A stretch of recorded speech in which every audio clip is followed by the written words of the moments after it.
It all starts under a heavy rain in the middle of the night, and right there, a warrior had defeated multiple enemies. This warrior is known throughout the martial arts world as Baek Yang Hui, the best swordsman among the wanderers. He spent 18 years wandering in search of his family's lost techniques, but he admits he never really cared for that title. Yang Hui finds it a bit pathetic to be called the best among those who have no master or direction in life. He looks at the fallen bodies on the ground and laments that, after so many years of effort, that carnage is all he has to show for it. He knows he still has a lot of work ahead to rebuild the Baek clan and turn it into a grand, respected family. And as he looks toward a bush, he warns anyone hiding not to stand in his way. The person who is hiding finally reveals himself, and the Proto recognizes the newcomer as Namgung Cheonyong, the young lord of the Namgung clan. The visitor says that, as expected from the best swordsman among the wanderers, he cannot let him leave that place alive. Cheonyong steps forward, showing all the grandeur of an heir to a great clan. Yang Hui lets out a chuckle and asks why such an important young lord would appear in person to face him. Cheonyong looks at all the carnage around them and acknowledges that Yang Hui used simple techniques to reach the transcendental realm and even touch the level of a divine art. Then, Cheonyong begins to draw his sword and confesses that he cannot allow him to recover the true arts of the Baek clan and dominate the world. Angry at that constant, relentless pursuit, Yang Hui calls the members of the Namgung clan cowardly fools. Without wasting any time, the swordsman charges forward with everything he has to start the battle. The blades clash with immense force, and Yang Hui questions if this is really how the strongest clan in the world built its reputation. During the rapid exchange of strikes, he yells that today, one of them will have to fall. Cheonyong accepts the challenge and replies coldly that without a doubt, one of them will lose their life right here. Yang Hui smirks sarcastically, saying the young lord has quite a sense of humor. He taunts his enemy, asking if he really thinks he can take him down, and lands a solid kick to Cheonyong's stomach, leaving him completely breathless. Both of them were utterly exhausted, neither of them willing to back down, as any wrong move could mean the end for either of them. The two of them charge at each other to initiate a final clash. The confrontation begins with an explosive clash between their swords. 4 hours pass since the start of that intense duel, and exhaustion begins to take over both of them. They have already exchanged over 1,000 moves without either side giving an inch. The attacks remain swift and lethal, slicing through the air amidst the storm. For several hours, they continue launching dangerous strikes capable of breaking each other's bones. Suddenly, a cry of pain echoes through the night as one of the blades finally finds its target. Yang Hui manages to pierce Cheonyong's chest with a precise and devastating strike. Holding on to the blade stuck in his body, the young lord acknowledges the strength of the legendary wandering swordsman. Coughing up blood, he accepts his defeat and apologizes before his remaining strength completely fades away. The lifeless body of the young lord falls onto the muddy ground, putting a final end to that long confrontation. Yang Hui finds it pathetic that his enemy apologized before passing away, stating that it doesn't erase what he did in the past. He spits out the blood accumulated in his mouth, feeling the full weight of the injuries he sustained. Completely alone and exhausted on the battlefield, he tries to catch his breath while taking deep gasps of air. Even in a weakened state, Yang Hui focuses his mind on the only thing that matters now, which is returning home. He knows he urgently needs to get back to his old family's manor. His ultimate life goal remains restoring the honor of his late father. Leaning on his sword, he falls to his knees on the ground, holding on until the very end to fulfill his promise. Lying on the ground, Yang Hui feels his vision fading to black and desperately thinks that he cannot collapse here, as he needs to get home quickly. In his final moments, he mentally apologizes to his siblings and his beloved father for not being able to hold out longer. He deeply regrets leaving without fulfilling his father's dream of turning the Baek clan into a legendary and respected family. Suddenly, a mysterious voice echoes saying that, because he defied fate, his journey will be corrected and he will be allowed to return to the beginning. With a dramatic startle, Yang Hui opens his eyes in shock and realizes his vision has completely changed. He looks around, utterly dazed, unable to comprehend what is happening to his own body. He lets out a confused whisper upon noticing the presence of a man standing right beside him. Looking at the massive wooden gate in front of him, he realizes in total shock that he is back at the old Baek family manor. While trying to understand how he came back to life, he hears the man say that he will call him Yang Hui and hopes his life will be bright. Yang Hui freezes, staring intently at the face of the person speaking to him in such a warm and affectionate manner. The man smiles warmly and introduces himself as Baek Murim, saying that from that day on, he will be his father. He encourages the boy to try calling him father, but little Yang Hui can only express complete confusion. The young Proto emotionally realizes that this is truly his adoptive father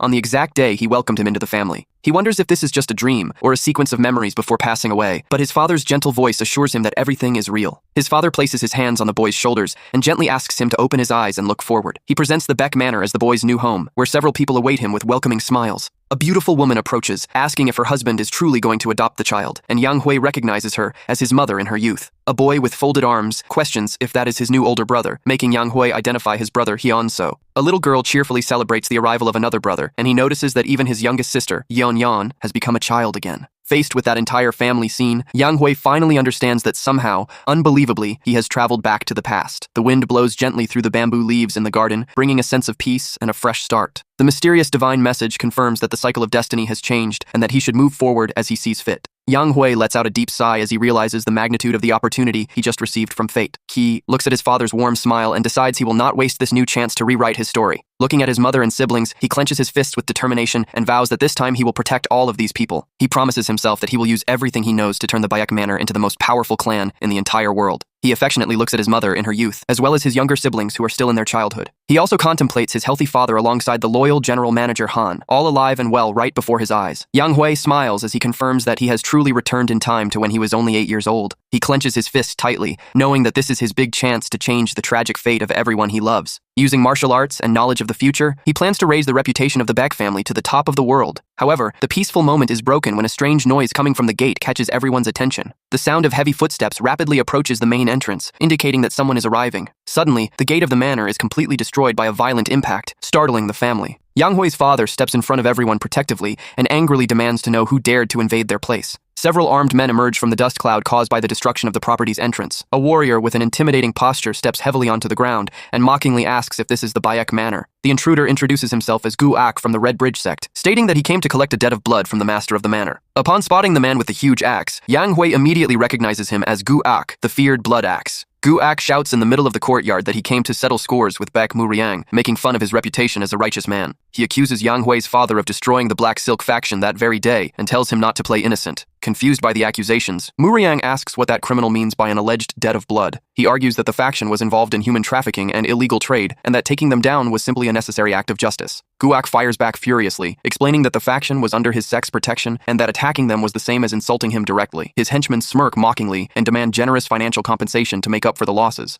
Murim is extremely shocked by the audacity and lack of character of those out-of-line mercenaries. Watching everything in silence, Yang Hui remembers perfectly that this was the day the ruin of his family began. He remembers that in his past life, his father ended up severely injured after a violent clash with that sect. On top of his father's severe injury, the few resources the family owned were completely ransacked by the criminals. Because of this, the prestige of the Baek Manor plummeted quickly, initiating a long phase of decline and poverty. Clenching his fist with force, Yang Hui decides that this time he won't just stand around accepting the humiliation. He steps in front of his father, saying he wants to repay the kindness of being welcomed into the family. His father gets worried and tells the boy to step back immediately, while the invading leader just watches the boy with disdain. Concerned for his adopted son's well-being, the father fears the boy might end up getting seriously hurt. Even so, Yang Hui tells his father not to worry, leaving him confused as to whether the little guy actually has a plan in mind. He turns around with a smile, saying that even a beggar knows how to survive on the streets, and asks his father to trust him. Yang Hui keeps walking calmly toward the enemies, telling his father once more to stay calm. The young swordsman fixes his gaze on the invading leader, swearing that in this new life he will never repeat the mistakes of the past. He is completely determined not to let the failures and frustrations of his previous life happen again. Adopting a gentle posture, he puts his hands together and greets the leader in an extremely cheerful way, calling him Brother Gu. Seeing the boy's friendly reaction, his father and the general manager are left completely speechless and full of doubt. The rest of the family also watches the scene from a distance with shocked expressions, unable to understand why the boy is being so nice. The big guy gets annoyed and asks if the kid is messing with him, pointing out that he is already 30 years old and old enough to be his dad. Yang Hui compliments the man, saying he looks very young and handsome, making the tough guy change his stance and puff up with pride. The henchmen find the situation funny, whispering that the boss actually believed the compliment even though he looks way older. Sensing the chatter behind him, the leader turns around furious with a threatening look to find out what his men are saying. The henchmen panic and quickly agree that the boss is indeed very young and handsome, calming his temper down. Turning his attention back to the boy, the man compliments the kid's sharp eyes, but warns that flattery won't wipe away his father's debt. The boy politely agrees and asks the leader not to rush and just listen to what he has to say before taking any action. Yang Hui begins to tell that in the past he was just a beggar living on handouts in the city streets. He reveals that he was almost sold off into hardship, but was saved from that cruel fate by the hero of the Baek family, who adopted him as a son. Hearing those sincere words of gratitude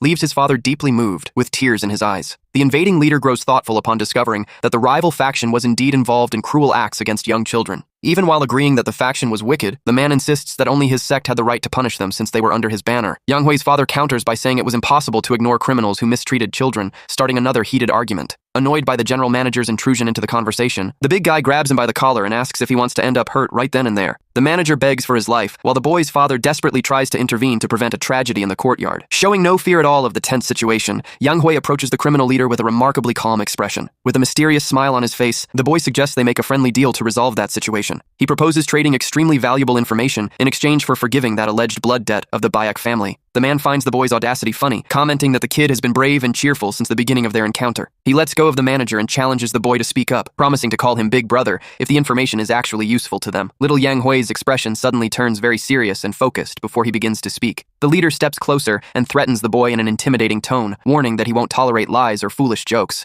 Maintaining his composure, the young prota confidently assures that a man of honor would never speak empty or deceitful words. He asks the leader to step a bit away from his men, claiming that the information he is about to give shouldn't be heard by anyone else. The big guy accepts the condition and stoops down to the boy's eye level, getting ready to hear the secret. Yang Hui gets really close to the man's ear with a confident, clever smile on his lips. He whispers, asking if the leader isn't looking for the undercover spy operating inside his very own sect. The unexpected revelation causes the leader's eyes to widen in complete and absolute shock. Intrigued, the man asks how he knows about this, and the boy replies that he heard rumors on the streets back when he was a beggar. The young prota reveals that the traitor has a very specific mark, which is a blue snake tattoo hidden on his body. He explains that this tattoo identifies members of a rival group who managed to infiltrate the enemy sect. The boy gives direct advice, telling the leader to check the body of one of his closest warriors, named Buk Ak Sin. The leader hesitates to believe it, stating that the man is his sworn brother and that he has already inspected all his men without finding anything. Yang Hui explains that the traitor hid the blue snake tattoo on his inner thigh, which prevented it from being seen before. Faced with such precise and specific details, the leader is left speechless and breaks into a cold sweat over the huge possibility of betrayal. Overcome by overwhelming fury at the thought of his trusted man's betrayal, the warrior grinds his teeth in rage. He shouts Buk Ak Sin's name at the top of his lungs, drawing the attention of everyone present in the manor's courtyard. The warrior approaches nervously to see what's wrong, and the leader immediately orders him harshly to strip down. The leader furiously demands that the suspect take off all his clothes, including his undergarments, leaving nothing out. The man hesitates, startled by the sudden order, but his boss reinforces that the inspection must be done right there on the spot. All that commotion happens because the spy infiltrated in the sect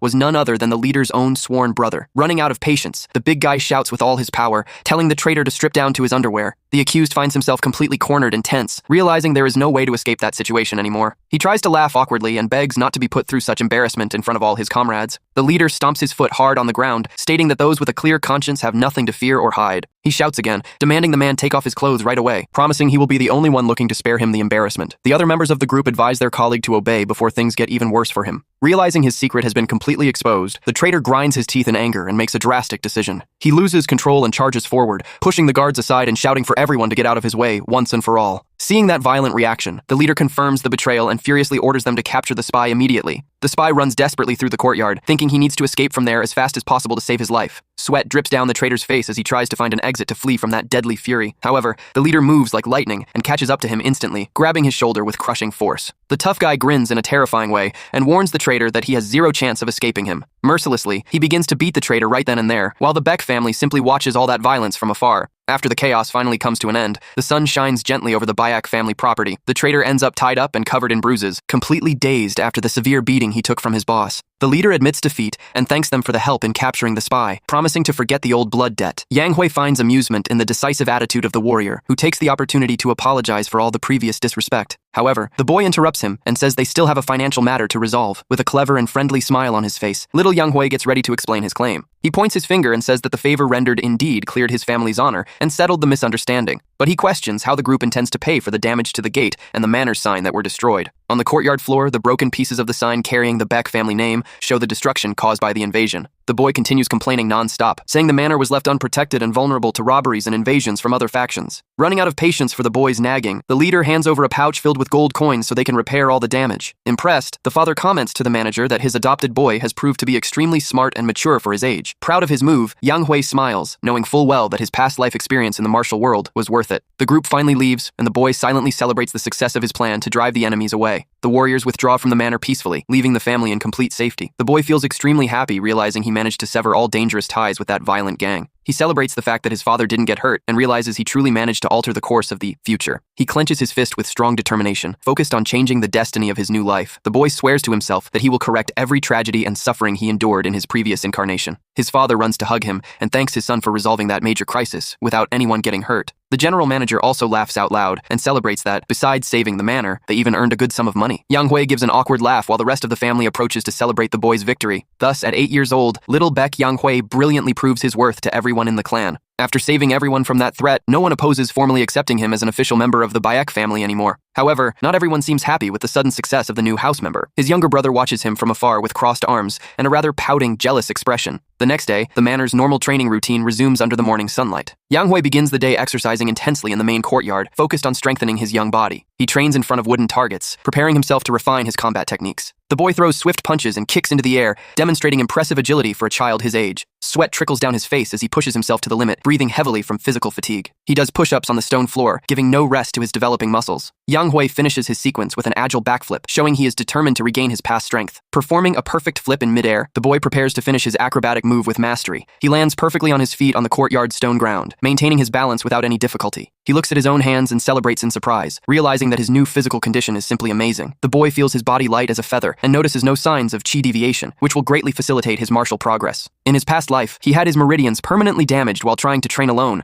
making it hard to control his internal energy. This time, he plans to evolve step by step with patience, when suddenly his father's voice calls out to him for waking up so early. His father approaches with a welcoming smile on his face, bringing along his youngest sister, who watches him curiously. Yang Hui greets his father cheerfully, and the man asks if he managed to sleep well on his first night at the manor. The boy replies excitedly that it was the best sleep of his entire life, leaving his father very pleased with the answer. His father mentions he didn't have time for official introductions the day before and decides to introduce his younger siblings. His brother Heon-so watches everything with an unfriendly expression, while little Yeon-yan holds a wooden sword. He explains that Heon-so is 7 years old and little Yeon-yan is only 5, and she quickly runs up excited, calling for her new brother. The little girl praises Yang Hui, saying he was unbelievably awesome for driving away all those bad men the day before. She happily celebrates gaining another cool big brother, drawing a warm smile from Yang Hui. He pats his sister's head and thanks her for the cute compliment, promising that the two of them will get along great from then on. The girl brags to their brother about being called cute, but Heon-so snaps back annoyed, saying she looks like a little piggy. He shouts angrily that he has no intention of accepting that stranger as his brother, claiming to be the true eldest son. Their father tries to scold his son's rebellious behavior, but the boy just turns his back and walks away, grumbling in anger at everyone. Watching the scene, Yang Hui realizes that Heon-so's difficult personality remains exactly the same as in his past life. He understands it is normal for the boy to be upset, since he was the rightful heir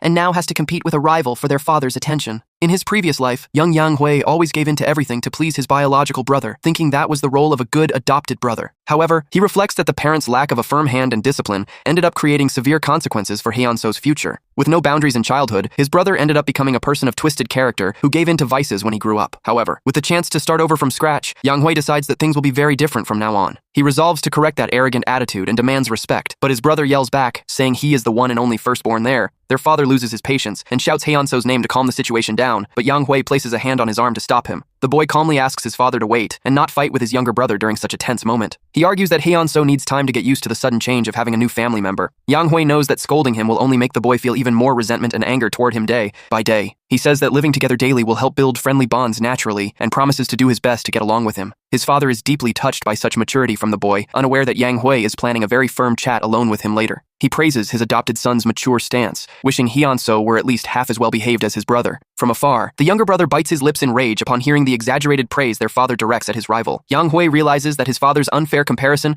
will only serve to feed his brother's hatred for him even more. His father then announces that the two boys will do mandatory physical training together for 2 hours every morning. He asks his sons to get along during the activities, and both children agree immediately, respecting the order. As soon as their father walks away, Yang Hui looks seriously at his younger brother to initiate a dialogue. Ignoring the look, Heon-so crosses his arms with disdain and adamantly refuses to face his brother directly. The youngest sister excitedly asks what they should do first in training, while Heon-so simply turns his back to walk away. Without hesitating, Yang Hui calls out his younger brother's name in a firm tone to make him stop. His brother stops immediately and turns around in anger to confront him once and for all. He rudely demands that the former beggar stop acting like they are close, but Yang Hui asks if he wants to know the reasons for his adoption. The boy calmly explains that first, it was his father's decision, and second, his mother also agreed to welcome him into the house. He concludes by saying that, despite all that, the true blood heir of the clan will still continue to be Heon-so himself. Yang Hui questions if the hatred is because he is an ex-beggar or due to a lack of shared blood, reminding him that his brother accepts their uncle, who is also adopted. His brother fires back, shouting that their uncle belongs to a prestigious noble clan,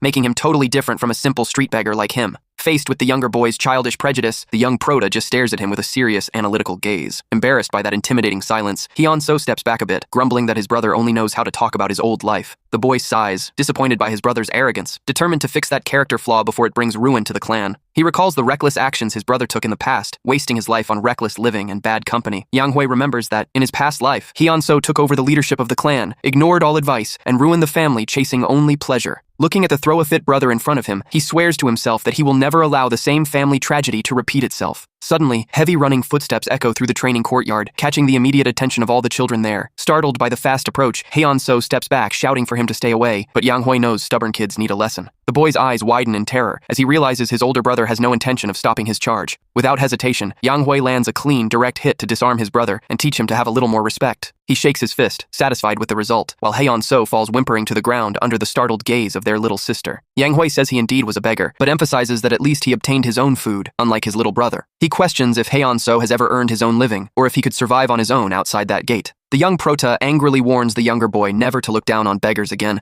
reminding him that the Beggars' Union is one of the greatest martial forces in the world. Heon-so tries to stammer an answer, but Yang Hui firmly interrupts him to say that no one under heaven is lacking in value. He states that this applies both to him, who was once a street beggar, and to the rightful heir of the prestigious Baek Manor. He begins to walk away, commenting that his brother is probably still too immature to grasp that valuable lesson. However, right after, the young prota turns around and extends his hand, holding a wooden sword to give the younger boy another chance. Yang Hui challenges Heon-so to pick up his wooden weapon from the ground and fight him fairly. He proposes that if the younger boy wins, he will leave the manor, but if he loses, Heon-so will have to call him Big Brother forever. Heon-so considers the proposal very seriously, weighing the opportunity to kick his unwanted rival out of his house. The younger boy demands that the promise be kept without excuses, reminding him that a real man's word is worth more than gold. The little sister gets super excited about the challenge and starts cheering happily for the clash between her two brothers. She shouts that she will support whoever comes out victorious, while both boys step back to take their positions with their wooden swords. They plant their feet firmly on the dirt floor and focus to begin the decisive training showdown. Yang Hui knows that to break the pride of someone arrogant, one must demonstrate overwhelming and indisputable superiority. Heon-so lets out a scoff and adjusts his grip on his wooden weapon, confident that he will walk away victorious. He thinks that he has been training with his father for 2 years, and that it would be impossible to lose to a beggar who ate street scraps.